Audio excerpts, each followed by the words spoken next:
Welcome to Positive Talk with Kevin McDonald. Hey, that's me. Hi, and welcome to Positive Talk. Our show features the best positive stories and people from around the globe as we endeavor to answer the universal question of why am I here and what is my purpose? Understanding that can change everything, and knowing your greatness is fundamental to living your best life. So join us right now as together we work to create the adventure of our lifetime. I am so excited. I think there's a song by that name, but I am. This is going to be a great show. And first of all, I want to introduce my good friend and cohort, Captain Burchell. How are you? I'm good. I am tired today. I've been up very early. I am very happy that I've taken care of myself through the day so I have energy, or I wouldn't have made it this long. So I'm happy to be here. We have so much to learn in just an hour. We're going to try to fit as much as we can in. We have Bill DeBarba here with us. I'm going to let you kind of introduce yourself and the things you do and the work that you work with and why, because I think it's so powerful the way that you're able to say it. Thank you. I appreciate that very much. Of course.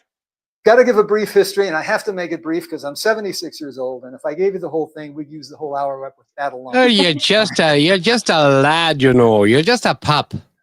That's you got lots exactly to go right. left. I couldn't agree more. Little bit of background. Okay, I'm first generation American. My parents came here from Italy as very young children. Lived in a neighborhood in Lawrence, Massachusetts. Grew up. I tell people all the time, I think I was about 8 years old before I realized there were people in the world whose last names didn't end in a vowel. I mean, I thought everybody was Italian. Looked at our neighborhood, and you're going to tell me there's a religion besides Roman Catholic? What, are you kidding me? So this is the environment that I grew up in. And the environment was very much like a lot of other people who have come here from elsewhere who said, this is a great land. You have to work hard, you study, you get good grades, and so on and so forth. And that's how you make it. There's nothing wrong with that. But the one thing that was always ignored, and I didn't learn it till much later in life, was that nobody talked about how you feel. What's going on inside? What are you working so hard at? Okay, because your true imagination, your true creativity comes out when you're working on the things that classic saying, you know, I'd do this even if I wasn't getting paid, you know, just like you, Kevin. All right, well, I do this and I'm not getting paid, so I qualify. There's your proof right there. So it took many years. I worked very hard. I wanted to start my own business. I decided that I taught myself how to program computers. That's what I want to do. My degree's in engineering, so I kind of go that way. And I decided I wanted to do that, but I couldn't afford to go live on that right away. So I bought another business that I had no interest in, but I knew if I worked hard, it would be fine. Well, I got a lesson. I worked hard and it went bankrupt in 1.5 years. And I thought, oh my God, have I got bad luck? Isn't this terrible? My goodness. And I was looking for another job and I said, no, what? I'm going to take my little Radio Shack TRS-80. You're probably not old enough to know what that is. And set it up in my back bedroom. And I'm going to start writing programs for people, because back in those days, you could get word processing, spreadsheets, and some basic accounting. But if you wanted a software for your specific business, you had to find somebody who would create it. And I was that guy. And I thought, I don't have any money, living borderline. I said, I don't care. If I'm going to be poor, I'm going to be poor doing what I want to do. And it was very interesting what happened. I started getting people talking to me. I'd go to places, someone would say, boy, I wish I could get a program that would do, and they didn't finish a sentence. And I was there. Let me help you with this, okay? And I started to write programs, and I got good reviews from the people I wrote them for, and I'd get other jobs that were a little bit above where I was at that time. But it forced me to look at it, study it. It wasn't so far that I couldn't do it. I just had to learn more things. It started to build. I had to open up an office. I had to get out of the bedroom, go into an office. I started hiring people. I formed an affiliation with ADP ADP Payroll. And these are the people that do payroll around the country. Big software company. a big company. The software I was focused on was for staffing companies, tied in the payroll, billing, recruiting, all of it in one. I built an interface to have the payroll side feed to ADP. I ended up with more accounts in New York City than I did in Arizona, because staffing in that area is a big deal. They do a lot. 40 years, and I did it, and I sold it. And one of the things that I learned is what I just said earlier, how important it is to love what you do, how important it is to put the feeling into the energy, understanding that whatever it is you want to do, whatever you want to be, if you're not thinking and feeling and doing along the same line, you're spinning your wheels. You're going nowhere. And so many people do this. People told by their parents and coworkers and friends and everything, you really should be doing this.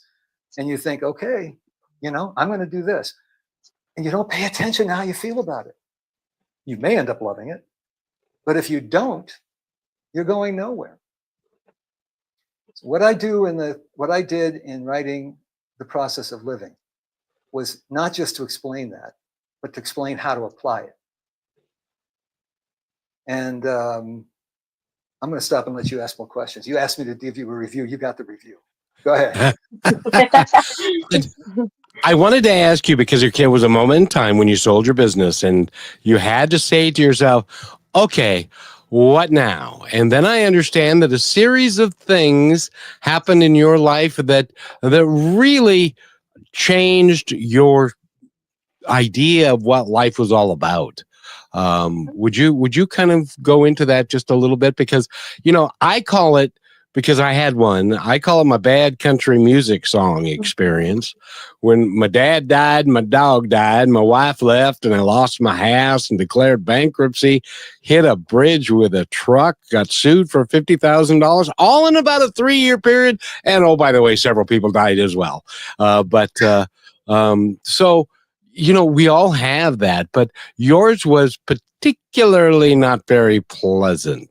Could you describe it for us? Well, it was pretty late on in my career. I'd been in the business for quite a while. And I went through a period of time which obviously had to happen this way for me to learn, because I can be pretty stubborn. I've got a woman in the other room. You can verify that with. And what basically happened was, within a 2-year period of time, my dad passed away. My mom was diagnosed with dementia, not to the point where she was going to have Alzheimer's, but it was a bit of a problem. My business, it was during the Great Recession. I'm trying like hell to keep the thing together. And it was a struggle. I had to lay people off. It was not easy. And the woman that I was engaged to marry was diagnosed with stage 4 colon cancer. This was a time when I had to say to myself, I'm not handling this well. I'm really not handling this well. What do I have to do here? I'm missing something. Somebody handed me a book called Autobiography of a Yogi. I'm not sure if you're familiar with it, Paramahansa Yoga. Yes, sir. Yeah. And I remember as a kid in the 1960s, I started to break away from the Catholic religion, that if you ate meat on Friday and didn't make it to confession in time, you're going to, and ran over by a truck, you're going to spend the eternity in hell. And then you're telling me that God loves us. Excuse me. Yeah. I'm not buying this.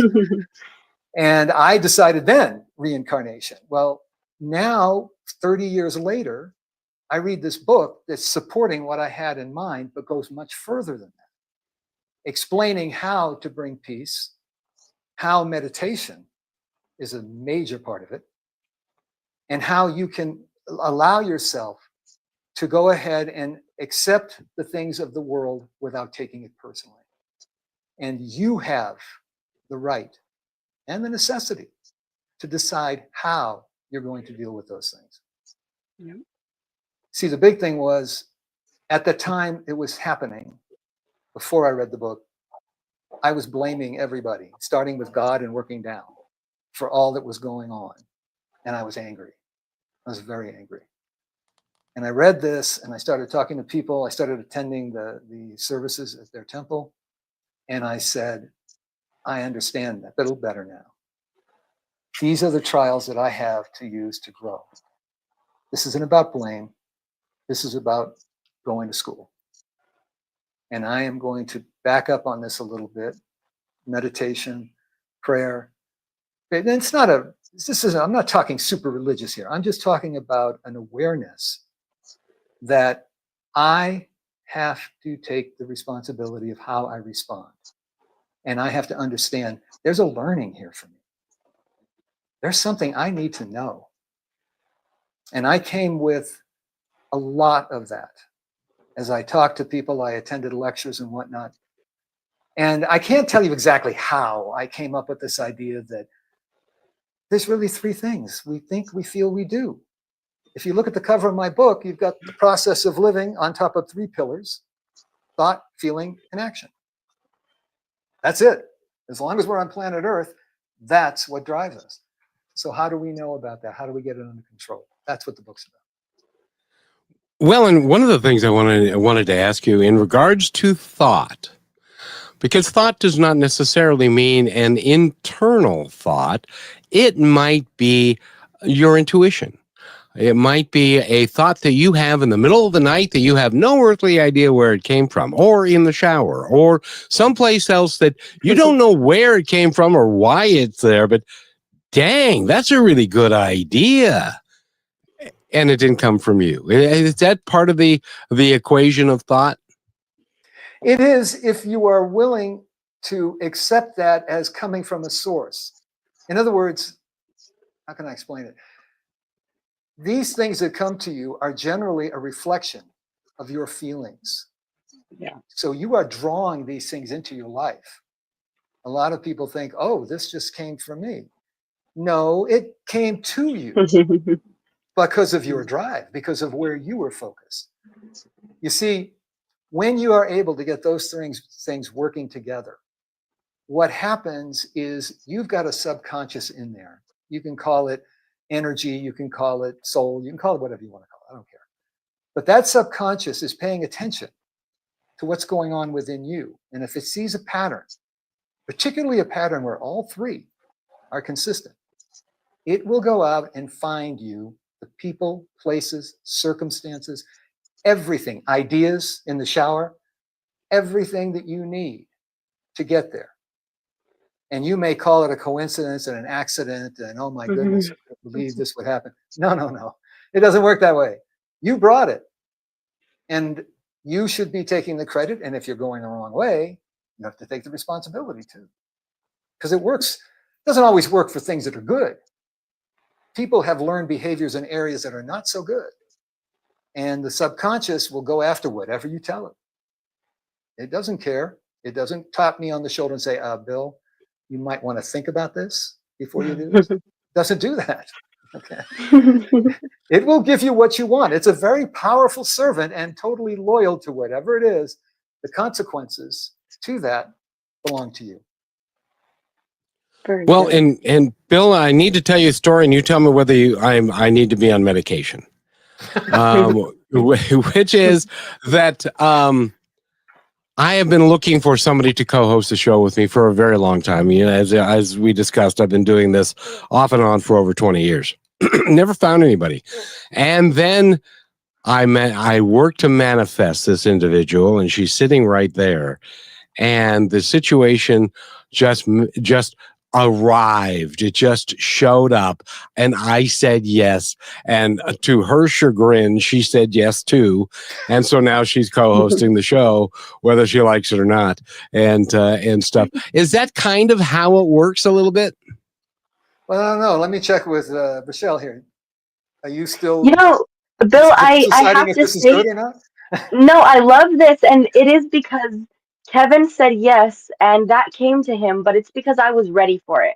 I was never ready for it before then, and I asked for it as well, and then we found each other in each other's presence and have been doing this since that day. And that's exactly the answer to your question. That's the reason why it was Michelle that you met, because Michelle was the perfect one to fill the role that you had envisioned in your mind. Correct. It's that And simple. I tried. And Bill, I tried and I tried and I tried and went through and all the things that I needed to learn about people and their motives and all that kind of stuff played into being able to manifest the type of individual who who I really wanted to be a part of the show, and chose to do that. And because of, but I learned through all the people, just like you, through all the people, but it didn't work out very well, and all of that. And I learned, nope, that cross that box. That's not going to work, and that's not going to work, and that's not going to work. But this one will work. Yep. And I'm going to tell you a story that took place in my life that kind of reflects the same sort of thing. A little bit Well, let's different take, scenario. if you don't mind, Bill, I want to give you clear time to do that, and we need to take our first break. So Okay, will you take this absolutely. to break so that we can hear the entirety of the story? Sounds good. That's pretty important. See, that's why she's here. She keeps me in line. We'll be right back. Okay.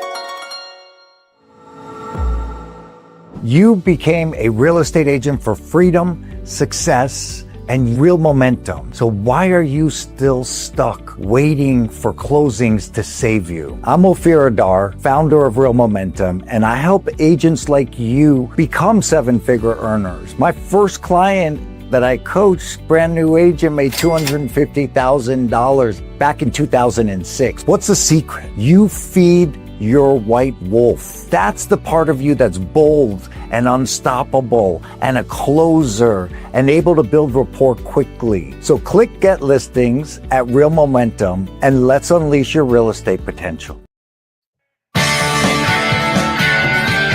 And welcome back to Positive Talk. Rochelle is sitting right there. She's dancing in her chair, and I'm not, because I'm over here, and I just don't do that. Anyway, Bill DeBarba is with us, and he's an author. He's also I would venture to guess, young man, that you are a spiritual leader as well.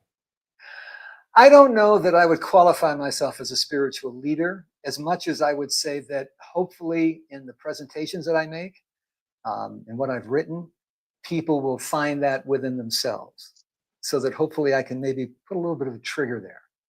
It has to be there, but I have to give it a little bit of a trigger. Somebody does. Okay. Well, but that's all you can do all you can do is lay it out for people, and then their free will determine whether or not they're going to believe it or not until they do. And eventually they all will. Some of it just takes a little longer, you know what I mean? Yeah, I know exactly what you mean. We can compare notes on that. Yeah, yes indeed. So anyway, continue with your story. Okay, you were talking about how you met Rochelle and you went through all these steps and you knew what it was you wanted, but you didn't know until you met her that it was the right Correct. thing. Right. Okay. Mine's a little variation from that. I went to Tufts University in Boston. I graduated with a degree in engineering. There was still a draft going, 1970, and there was still a draft that was going on. So I wasn't particularly interested in being a foot soldier in Vietnam, but I wanted to fly. So I joined the Air Force. And I went through the training, and my second duty station was at Luke Air Force Base here in Phoenix. Now, when they told me I was going to Phoenix, I was like, you've got to be kidding me. And in my mind, this is one giant desert. You know, I mean, it can't be that I'm going to be going here. Well, I found out a little different. There's the deserts down by Yuma, but there's a big, wonderful metropolitan city. Drive north to Sedona, some of the most beautiful layout that you could ever see. Then take a little further and go up to the Grand Canyon. My first view of the Grand Canyon was in the cockpit of a Cessna 172. And I've got to tell you, it was a spiritual experience. It was the most amazing thing I'd ever seen. I decided that I wanted to live in Phoenix, Arizona. Now, the war was ending in Vietnam and they were bringing people home. So those who weren't going to make a career, they would let you go a little early. Well, I started looking around. I took advantage of that, and I started looking around for a job, but it was the defense industries were laying people off, engineers, because obviously the government didn't need as much of that stuff. So I said, all right, I got a 5-year plan. I'm going to go back to Massachusetts. In those days, the company that I left to go in the military, they had to take me back. So I was back to work with them. And they assigned me to an area that had to do with quartz crystal, frequency control, and electronics. I'm not going to bother you with the details, but that was a pretty new technology at that time. I didn't ask for it. That's just where they put me. Well, I would talk to everybody that I could see, whether they wanted to hear or not, how much I loved Arizona, how wonderful it was. I'm going to go back there. And my 5-year plan was I'm going to gain some experience. The economy will shift. It always does. And then I'm going to go back down there and apply for a job. I had been home 1 year, almost exactly 1 year. And I got a call from a headhunter in a town a few miles away from Boston where I was working. And he said, listen, I got this company that may want to talk to you. Would you like to get together with them? I said, okay, why not? So I meet with them and we have a little nice greeting conversation. And before long, the owner of the company says to me, look, I need to know one thing. Are you willing to relocate? And I said, well, that depends. What are we talking about? Kevin already knows the answer. Uh-huh. It was their plant in Phoenix, Arizona. Okay. I have a feeling in this that my subconscious was getting so tired of me saying this over and over again that it finally said, I can't deal with 4 more years of this. Just go. Yep. That to me was exactly the same thing. That drew into my life what I wanted, and I came back with the complete thought, feeling, and even actions. I would look at photographs, pictures I had taken, other pictures of the Grand Canyon. I mean, I kept it alive in me that entire year. And my 5-year plan became a 1-year plan. And I was back in Arizona, and that was over half a century ago. So I love it. It is amazing when you put that all together. And you put thought and feelings together, actions become obvious. And that's the premise of your book. And I just love that because it is so true. It is so true. And it's a feeling part along with the original thought. That if you put feelings behind things and gratitude and forgiveness and all of those things, that great things can happen. Is that true in your writings? That is true, and the feelings will come naturally. It's not like you have to make an effort for them. If what you're looking at, they will come naturally. Now, the only thing, are you going to pay attention? How much importance are you going to give to those feelings compared to what you're thinking, what people are telling you, and oh my God, you'll never be able to do that. You don't have the training, and on and on and on. How strong are the feelings over that? We live in a society, and it's changing, it's getting better, but we live in a society that doesn't care how you feel. What they want to know is, what have you done?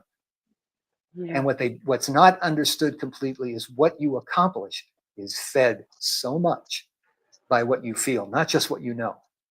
Not just the actions you take, but how you feel when you're doing these things.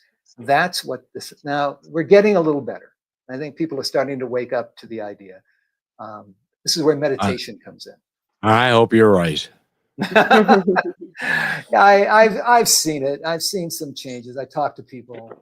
There are companies that are giving people some time off to just not so much go to the beach, but to just kind of spend some time with quiet. Spend some time just letting yourself slow down the thinking a little bit. People think meditation, you stop thinking. Good luck. You don't stop thinking, but you can slow it down a little bit and sort of get in touch with what you're feeling.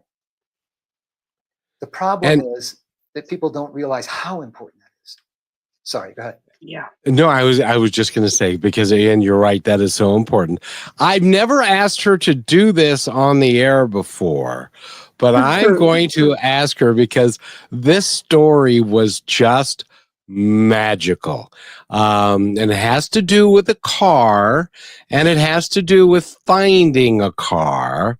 Could you tell us the story of how the car came to be how you found the car and what he did and everything that was just magical around that? Yeah. So originally my mom is a mechanic. I worked at a dealership as well. I know a lot wow. about cars. And when it comes to buying a car, it's not something that you just go and buy a car in one day, 1 week, even a month. This is a process that people work for from anywhere from 6 months to 2 years getting into a new vehicle.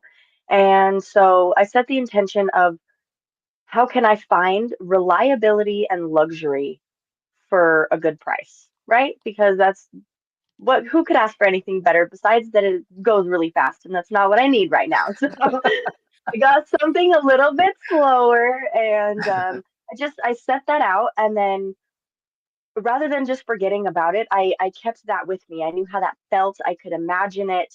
And I started looking for cars, and I would literally sit with my phone in my hands and tell the universe, I'm listening. Whatever you have for me, I got my eyes open, my heart is ready to receive.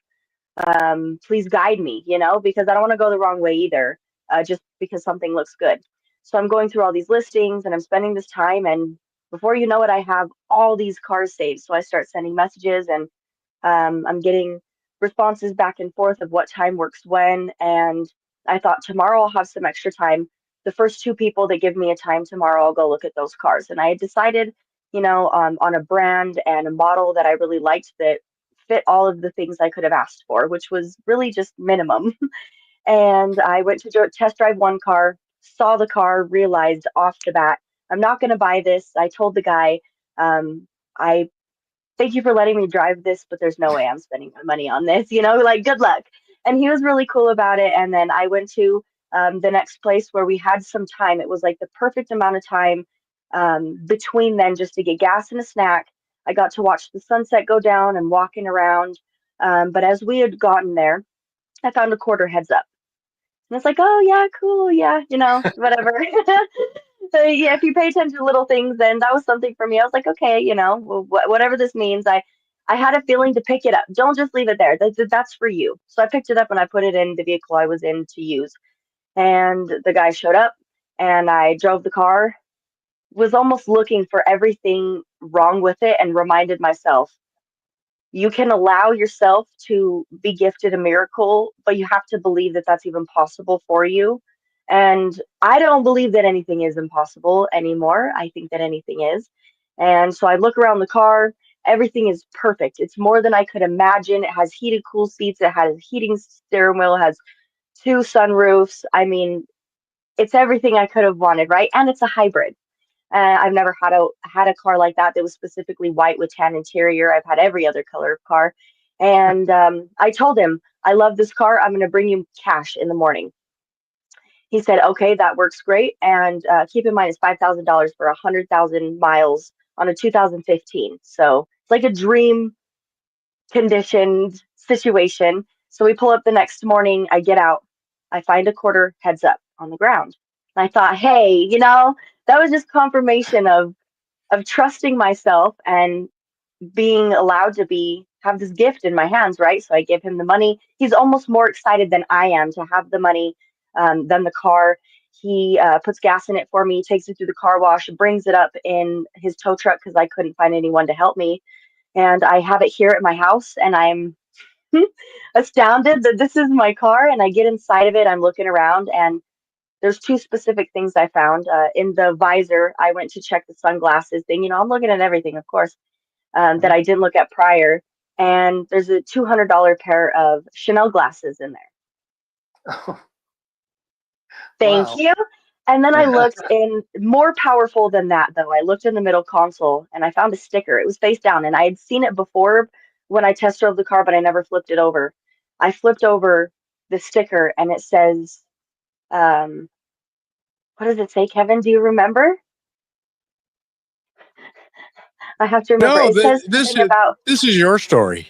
oh, you had the you had the picture. Yes, I'm gonna find it. Give me 2.5 seconds. It's right here. But I found the sticker, and um, I couldn't even fathom like words. And I'm going through this also with my 16-year-old cousin who's seeing in real life. She's seeing me trying to change my mind, change my habits, change my thinking, all these things that are happening in my day-to-day basis, and hearing me communicate. And now she's seeing it play out in things that are unexplainable. And The sticker says "Wishes do come true," and it has a little wizard on it. And you can't tell me that's not real. That's exactly the whole point in That's all of exactly this. right. Yeah. And Bill, I couldn't believe it because she had driven another car there, and she looked at the car, and then she drove that, her mom's car home, and he brought it in the tow truck and put gas in it, didn't charge her anything for that, and it was because it was all magical and it was all by design, and those are the kinds of stories, and I'm sure you've had lots of stories like that in your life. Oh yeah. Oh yeah. But I have to tell you something, Kevin. You need to make an adjustment here. Okay. Yes, sir. I need to be your co-host. You should be interviewing her. Boy, no kidding. Geez, that's a great. That is absolutely great. She's got the story. Well, That's and it was only the fantastic. second car. I think that nobody goes and buys the second car that they drive. And then everything following that, I was just like, yeah, this is perfect. I literally kept telling myself, this is exactly what I am going to allow. And it's And exactly what you imagined, what you felt. This is what I yeah, want, and the right thing came to you because you focused. You were yes. focused. And now when I'm out of focus, I get frustrated because I know it's also powerful the other way around. So let's talk about that and take this quick break, our halftime, because I do want to talk about that. I think it's very important. By the way, Bill, I think you're right. I think she should be the host, and I should go sit down somewhere. So we'll be right back. You're listening to Brushwood Media Network, the best in syndicated talk, news, and entertainment shows. As you go about your daily life, look closer. As you gather with family and friends who love and support you, look closer.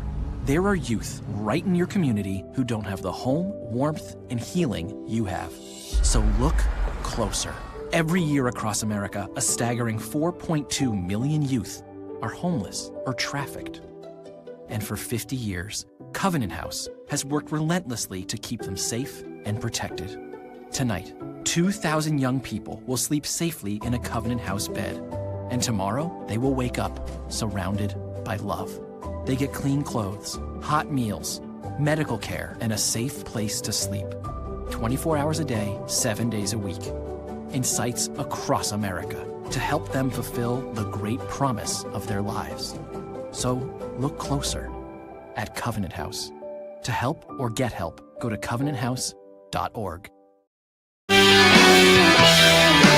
And welcome back to Positive Talk with your host, Brachelle, and I'm just the announcer guy, and Bill DeBarba is with us. He's written a great book, and he's got a great story, and it's great to have you here, Bill, and I really appreciate it, and I'll leave the rest up to Brachelle and stuff, Yeah. So. No, Bill, I just have to ask you quickly because is there anything that you do that helps you to stay out of going that other direction? Because a lot of people easily put themselves into a victim mentality. I still do it. I'll catch myself during the day. I'm like, well, stop seeing that like that, or it's going to create that. But it's so easy sometimes. Just that one day will take your thoughts spiraling down, and then all of a sudden, all these things start happening.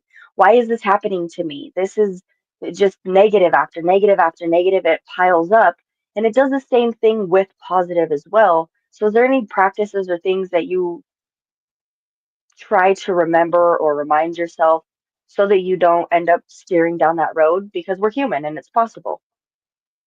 Oh yeah. In fact, it's going to happen. It's not just possible. Yeah. We're going to go through those kinds of things. And, Mhm. I talked a little bit about meditation, and that has helped me. Mhm. Sometimes, however, though, when I'm really upset and things aren't going well, then I tend not to meditate. That's the time I should be doing, Me too. that much more of it.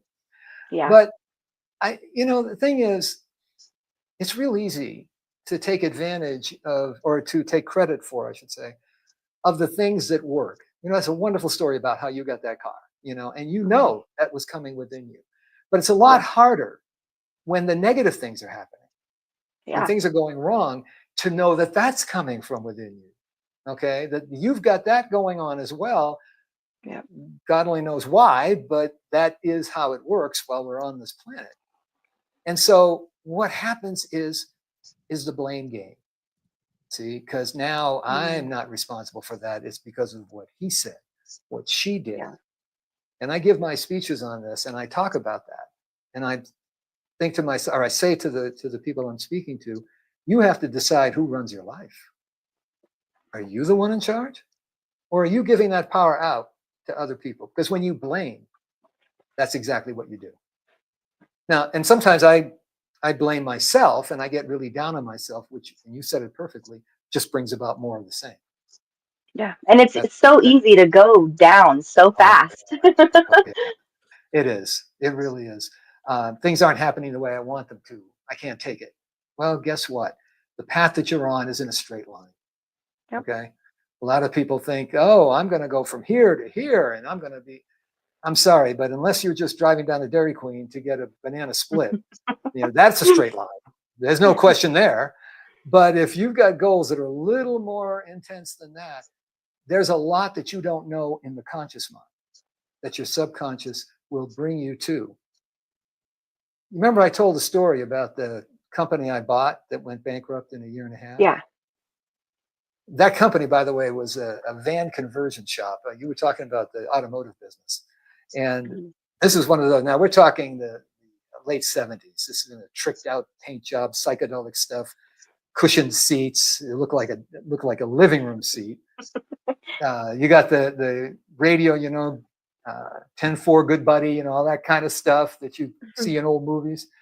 That was all going on. And my job, the business I bought, was to convert those, to take the van from the dealership. When somebody bought it there, they'd bring it to me, our team back there.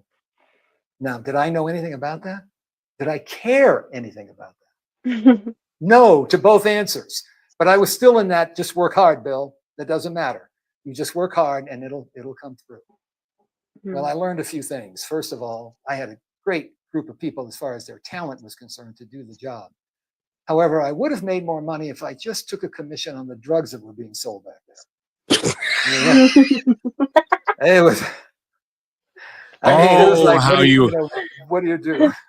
Oh, how you bring back memories. Do you remember that song, Do you remember that song, Chevy Van?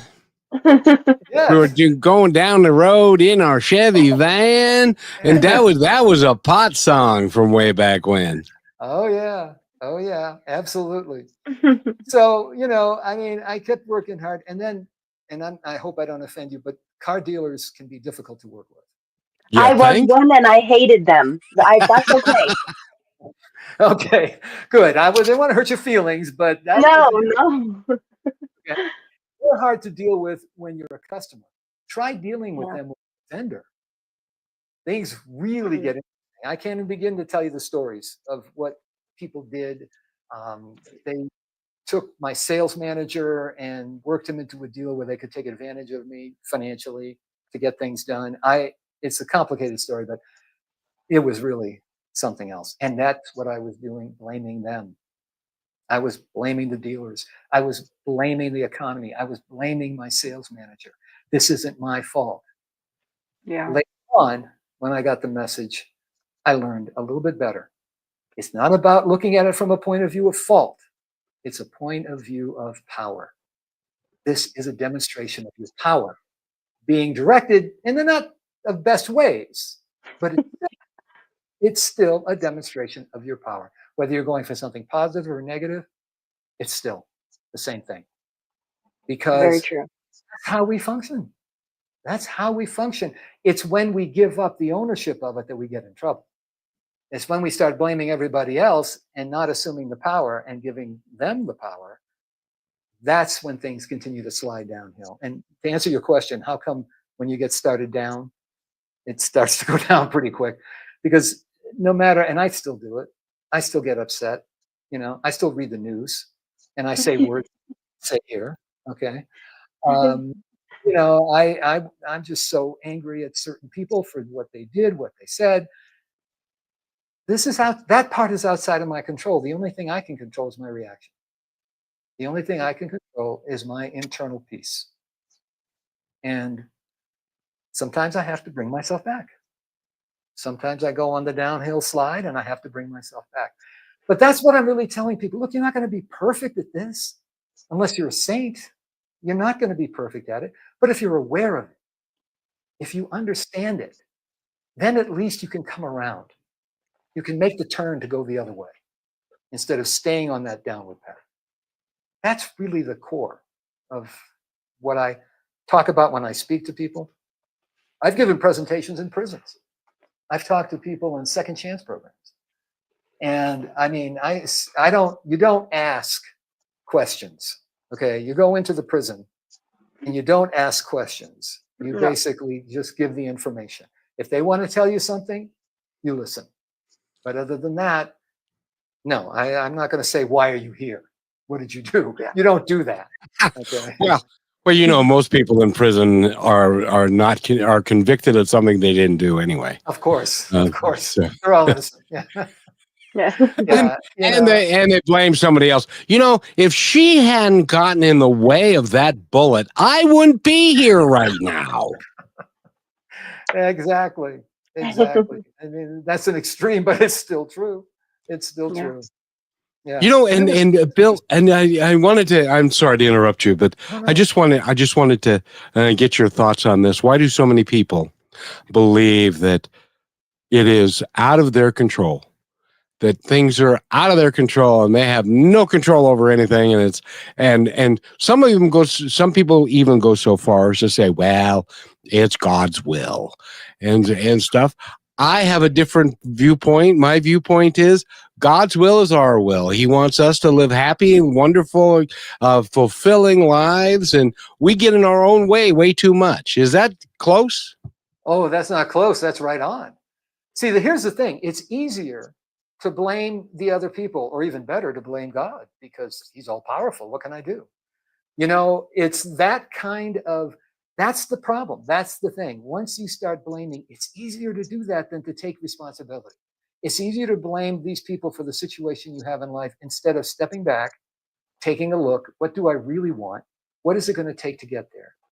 And I'm going to get started on the program. And I may learn to do some other things I hadn't thought about, but that's okay. I'm going to get started because I'm taking the responsibility. It's the only way I can get it. It's the only way I can get it. And that's the reason. That's the answer to your question. Why do people do that? Because it's easier than taking responsibility. If you can blame somebody else, then you're off the hook. Aren't we raised that way? Isn't that from a very early age where we are, because we get, if we do something wrong and then we get in trouble for it, our first reaction is to either lie and say, I didn't do that, or something else. And it's kind of inbred in us that we don't take responsibility for our actions, because then we have to take responsibility for our actions. And no, a lot of people don't want to take responsibility for the things that they have done or the things that they do, because it's embarrassing. It is. And you're right. It's easy. It's easy to do that. Just give it to somebody else. Growing up in the environment, I had quite a bit of an advantage, because growing up in the environment I did, in the culture that I did, if I try to get the blame to somebody else, boy, I got nailed right then and right there. I didn't have that option very much. You take responsibility for what you do. That was a very disciplined kind of point of view. It wasn't looked at as a point of healing, of a point of finding a better way. It was just discipline. You did it, you're going to be punished for it. You just don't try to blame somebody else. Not exactly on the same path, but it had some of that to it. Exactly. But when you take responsibility for yourself, and you know that there are times when I don't know, Bill, are you still driving? Yeah, I'm not that old. Yes, I'm still driving.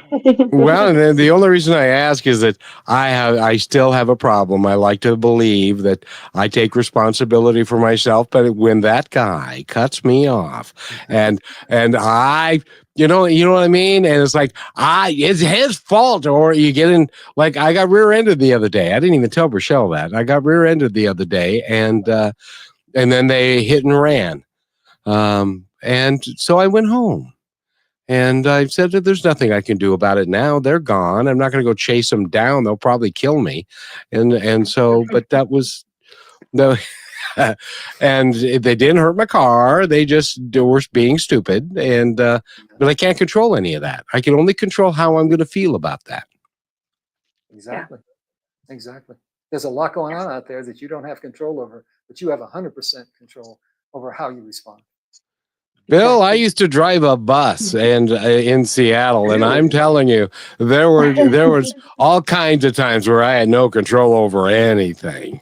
Oh So, my God. but Bill DeBarbo, that's right? Bill Barba. Barba. That's right, color. because it's a vowel as your last in the last Right. letter. Because you're from Italiana descent Oh, and yes. Oh, stuff. yes. So we need to take a break. Our last break.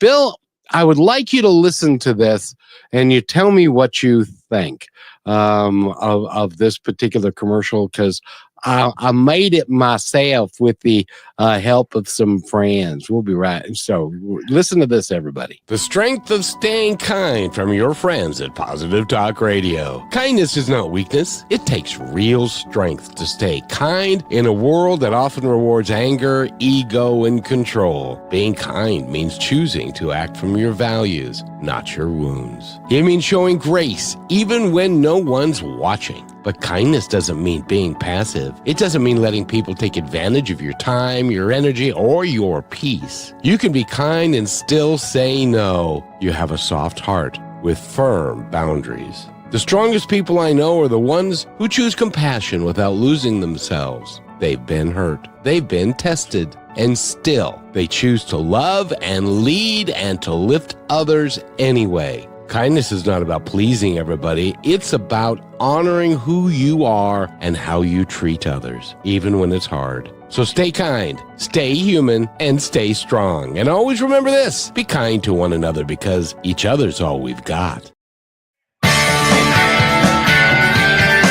And welcome back to Positive Talk. And I asked somebody last hour if what they thought of it, and so I'll ask you, Bill. What is it okay? It's perfect.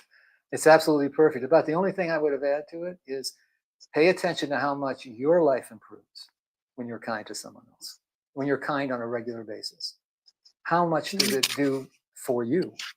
In some cases, I think it's even better for you than it is for the people that you're being kind with.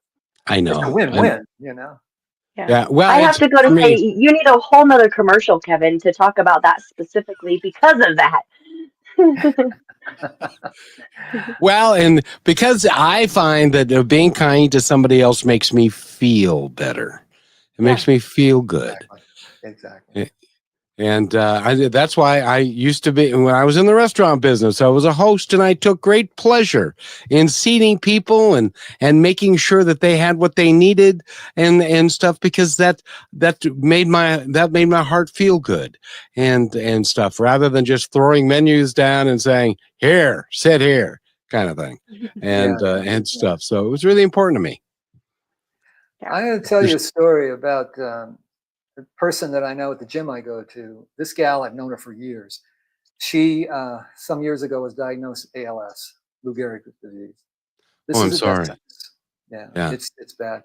She's in the later stages of it. She's struggling to talk more and more. But I have to tell you something. This woman is amazing. Every time I make sure I'm at the gym at the time her husband brings her there, and there's this one person who just, trainer that just works on her as best they can in order to help loosen the muscles a little bit, anything to give her some relief.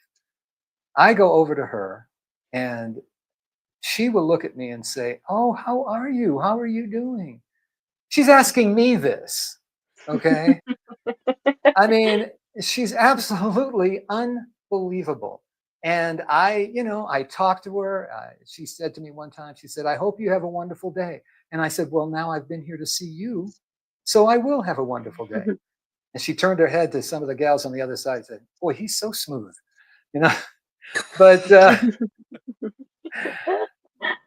she makes me feel so good. The kindness I give her is nothing compared to what I get back from her. She's absolutely amazing. Her courage beyond anything I've ever seen. And somebody, by the way, if you're unfamiliar with ALS, it used to be called Lou Gehrig's disease. It's 100% fatal. And it's not an easy way.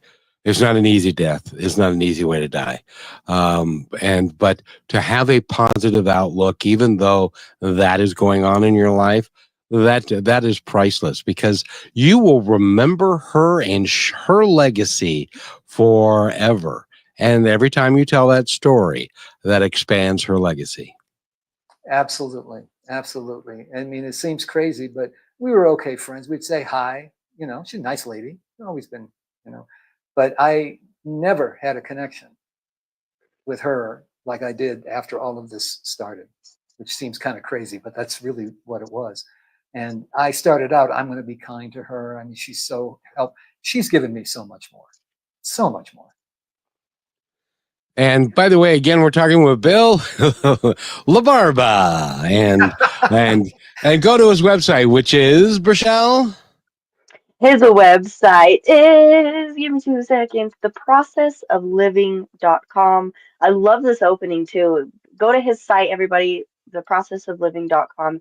It says right on the front page, make your dreams become your reality. And that actually just reminds me of that sticker I found in my car. It's the same concept, it's the same thing. And one thing that popped into my head while you guys were conversating previously was healthy humility, and how empowering it can be to use your humility in mistakes, or how we talked about it being embarrassing. Most people, that's where their guilt comes from, being embarrassed and having humility. But if you turn that into a healthy way, we can live better. Like that woman at the gym, she probably had so many moments in her life where she was so embarrassed, did or said something, and um, she didn't hold it against herself, and she didn't hold it against the future that it was going to bring in her life. And when she was presented with LAS or LS, then she didn't take that. ALS, yeah. ALS, yeah, she didn't take the same approach as other people would, because she used that in her advantage to live the best possible end of life that she could give herself and create for other people. And yeah, like Kevin said, she's writing her legacy, and you're here to be a part of that. And it's just a beautiful thing when you actually It open is. your eyes and see what's in front of you. Yeah, it is. It's amazing. We could have another whole show talking about what happens after you die. Oh, we are going to have that show, I got to tell you, Bill. But I have the feeling if it's not, she should be right on the top of the mountain for what she's doing and how she's handling it, and the joy that she brings to other people with her caring. It's just amazing. Yeah. It really is. Yeah. That is. And Bill, I have a brand new story. It's hot off the press. Hot off the press. You ready? It's really hot off the press. Go for it. I have been doing this for a very long time. And I've been doing it for over 20 years, and I've been doing talk shows. I have always wanted to do a music show. And so I was recently presented with the opportunity, and I thought, this is what I want to do. And I put feeling behind it. And then we did exactly what you suggest. We worked at it, and we took action, and we created something. Well, during the course of this show, I got a response from the guy I sent it to, and he wants us to do the music show on his network on Monday through Friday. Wow! Congratulations. That's wonderful. Thank you. And I love music. Music has been a huge, important part of my life. I've never been able to tap into a resource like this to be able to do this. And it's just, this is what I want to do. And Brishelle is excited. People keep asking her, when are you going to do the music show? When are you going to do the music show? Yeah. Well, now you've got It it. When makes does me it think. start? We don't know any of those specifics or details yet. Hopefully we will know soon, and I'm glad that we have something to put out for our first show that is amazing. But it brings me to the question, Bill, what do you see for your future? Like what does the next few years bring for you? My future is, where can I go to give this message? I told you I was doing this at prisons. I do it at St. Mary's Food Bank. I've done it at the Unity of Phoenix Spiritual Center. Before I retired, I did some of this at some business meetings. In each situation, the projection, the tone, the examples are different because I want it to be something that relates to, as close as I can determine, relates to their lives, because then it's easier to connect. But this is what I want to do, and I'm doing it, and I'm just trying to build on it. I put stuff on Facebook. People say, "Don't you want to sell 1 million copies of your book?" You know how many self-help books are out there? I mean, we're talking into the 7 digits. Okay, I'm not going to sell 1 million copies. What I want to do is get people to see it and say, "Ooh, let's have him come over and talk to us." Kind of like somebody named Kevin would do. You know, that kind of wisdom would say, "Hey, let's have this person over here. Let's have someone who can convey this idea. Maybe it'll get through to some people. Maybe it will make a change to some people." That's the goal for whatever's left of my life. We know what the beautiful thing about your book, young man, is, and I say this in all humility, young man, that there's going to be a person, there's going to be several people, there's going to be a lot of people that are going to pick up your book, and they're not going to know anything about you, or they're not going to know anything about the book, but they're going to start reading it, and it's going to have an impact in their life, and you'll never know who that is, and that's okay.